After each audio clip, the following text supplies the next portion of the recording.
As Dickie strums Basami Mucho on his 12-string, Hank does not look up from his phone to state in a measured tone, "Fook, shut the fucking door." Standing breathless in the open doorway, sweat bleeding through his gray Adidas tracksuit, Fooky complies, but not without ensuring that we all see the acquiescence oozing from his face. In a mock surrender, he raises his hands up to say dryly, "All right, Scarface, don't shoot."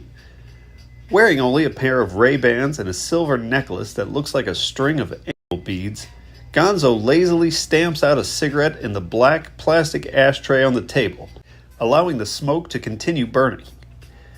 The corner of his lip crumples as he looks down on the room, so severely underwhelmed, he's wondering how on earth any part of this band ever carried on without him. After handing Dickie a 12-pack of Budweiser to empty into the red cooler, Fook begins dramatically fanning himself with his Kangol, when subtly, almost suggestively, he asks Hank if he's heard the news about Joey. Panic washes over the dusty living room like a tsunami as Hank and Dickie exchange a brief glance of possible surrender. But then, while Fook is relaying all he knows about Joey's gruesome murder with the certainty of a wooden nickel, Dickie and Hank lower their weapons. Convinced he doesn't know what he thinks he knows, the two of them nod along curiously, waiting to see where this goes. Listening actively, Hank feigned a look of shock at the tragic news without correcting any of Fooky's numerous inaccuracies. When the big fella got to the part about Demeen, however, the tale took an unexpected turn that caused Hank's face to soberly drop. Fooky called Demeen an ungrateful bastard and sounded as if he had some kind of emotional investment in the case when he said, "That crackhead got what he deserved." A pasty look of pale dread washed over Hank's face.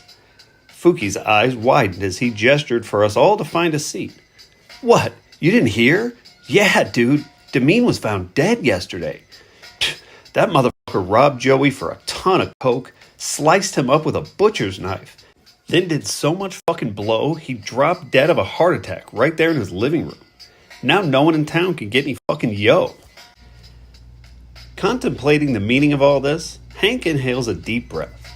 As his eyes raise to the sky in a desperate prayer, Hank has that crushing feeling he's watching the pillars of his tower crumbling. He knows that once the impossibility of Demeen rocking up and smoking an entire kilo of pure, uncut cocaine is discovered, it will become clear there's a shitload of unaccounted for blow out there somewhere. He also knows that not long after that, every drug dealer in St. Louis will start asking questions. Questions only Hank and I know the answer to. After a mid-morning beer run, Fook is standing in the middle of the living room like a stumping politician, holding 3 darts in each hand. The brim of his pink fedora is tilted to the side, casting a dark shadow that cuts across half of his face. He straightens out the fletch on the first dart before tossing it, as if he were preaching into a television camera, speaking to both the entire world and no one simultaneously. Fook has a vision, no doubt, of how he's going to navigate us all through this chaotic time, and we're about to find out what it is. "Look, I see this all the time at the law firm." With an annotated voice of righteousness strapped firmly on, he heads off on an epic filibuster that we're all along the ride for. He starts by offering, nay, insisting, with an unknown authority, that we must strike now, hard and fast, slipping in what he describes as our shared concern that some of our new, unknowing fans could get the wrong impression seeing us play for the first time without the real lead singer. Patrick Fooky assures us he can remedy this problem with little effort.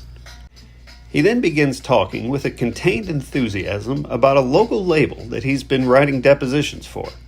Sucking in a shallow breath, he says they're called Blackout Records, and they're good people and have decent coke. Motioning with his hands for us to manage our expectations, but not really, he details how he was able to, once again, work his sorcery, getting the label to make us an offer with a reasonable signing advance. I was shocked but not surprised when Hank pushed for more specifics, In the same way, I wasn't surprised when Fook started using big words that I had no clue the meaning of and no strength to attempt to find. With Gonzo nodded out on the couch, allowing an unattended cigarette to burn the beginnings of a hole through the stomach of his black Slayer t-shirt, Fooky addressed Hank's concerns in a way that made them seem almost petty. I can see why you might think it's a good idea to wait until the gig to try to score a record deal. Before I knew what I was doing, I could have easily made the same mistake. Praying some corporate label shows up like Prince Charming to make all of our dreams come true. As Fook went on pleading his case, the hints of a smile grew on Hank's face, harder and more stressed, like he was coming close to showing an emotion.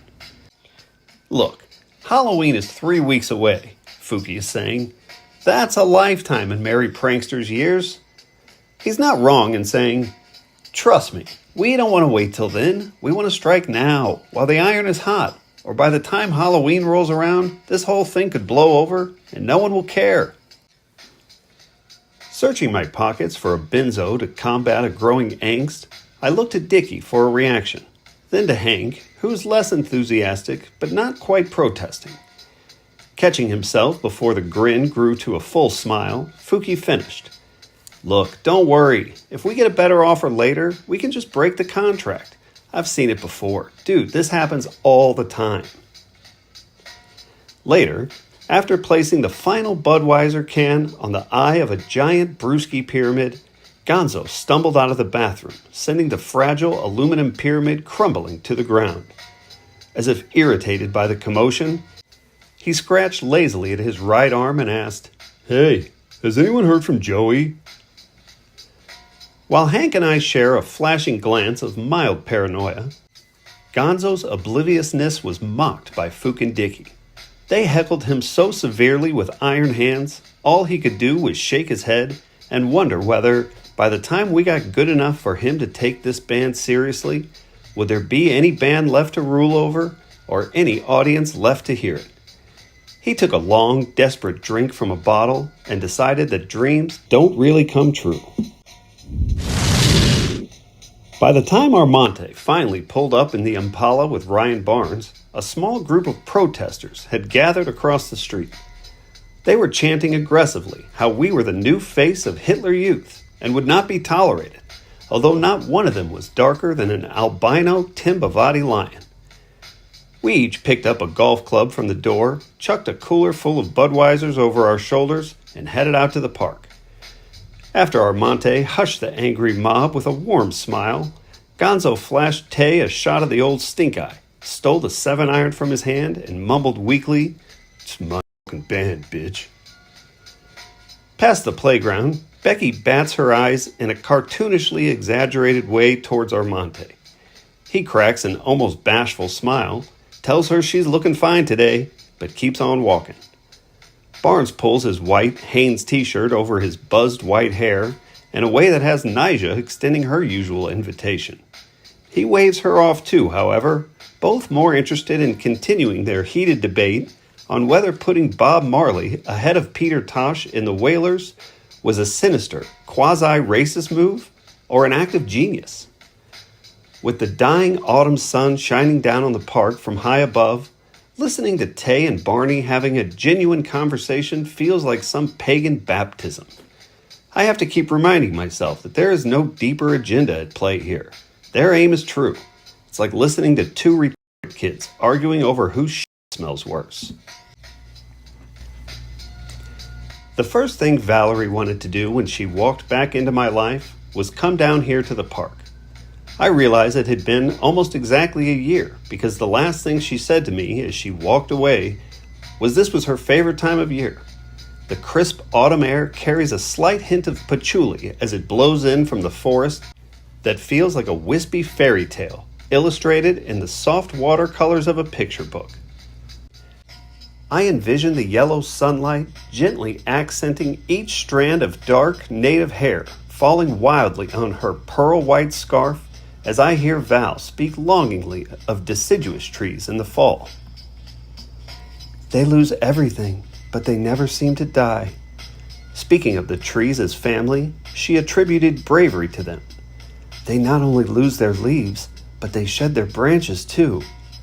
Then lowering her voice to a hollowed whisper, you can see them if you look close enough, scattered all over the dying grass like a boneyard. And if you listen closely, you can hear the popping sound of the trees, slowly drifting off into the next world.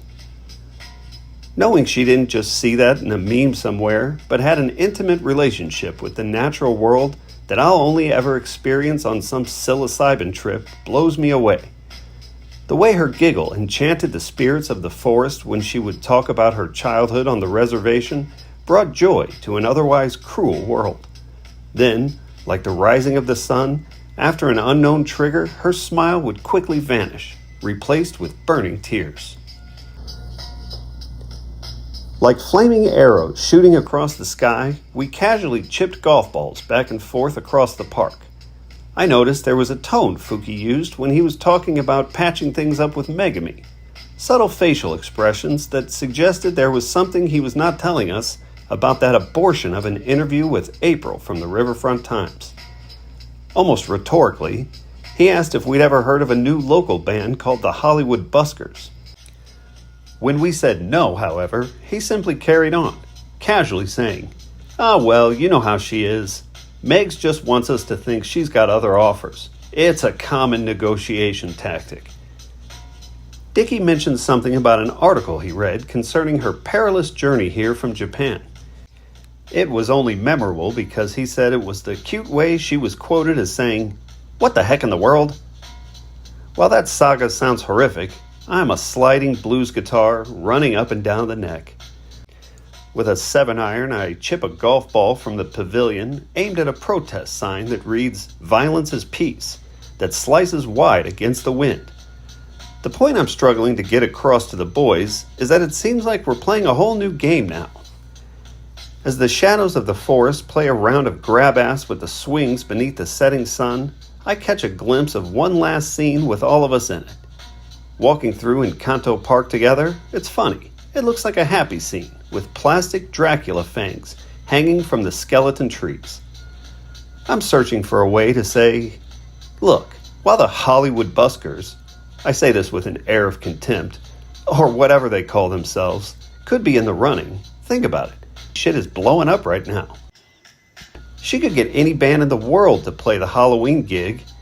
Dude, she could make a fucking Oasis reunion happen right now.